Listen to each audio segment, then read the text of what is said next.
మనకి నిన్న republic day జరిగింది. దానికి రిపబ్లిక్ డే సందర్భంగా మహారాష్ట్రలో రిపబ్లిక్ డే అంటే మనకి అందరికీ ఎవరు గుర్తొస్తారు? ఒక అంబేద్కర్, ఒక గాంధీ గారు, ఒక భగత్ సింగ్, ఒక ఎవరైతే మన ఇండిపెండెన్స్ డేకి మన స్వాతంత్రానికి సంబంధించి ఎవరైతే పోరాడారో వాళ్ళందరూ గుర్తుకు తెచ్చుకోవాలి, వాళ్ళందరిని మనం స్మరించుకోవాలి. అలాంటిది మహారాష్ట్రలో ఒక మహారాష్ట్ర మంత్రి గిరీష్ మహాజన్ తన రిపబ్లిక్ డే స్పీచ్లో అంబేద్కర్ గారి పేరు ప్రస్తావించలేదని చెప్పేసి ఎవరు ఫారెస్ట్ ఆఫీసర్ మాధవీలత నిలదీశారు. నిలదీస్తే అది కరెక్టా రైట్ అనేది పక్కన పెడితే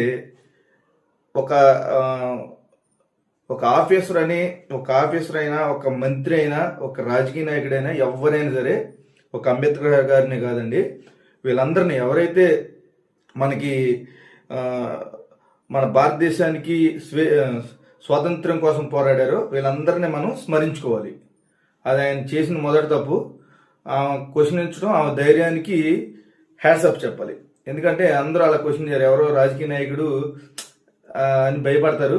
కానీ ఆవిడ ధైర్యానికి సెల్యూట్ చేయాలి. మీరేమనుకుంటున్నారు? కామెంట్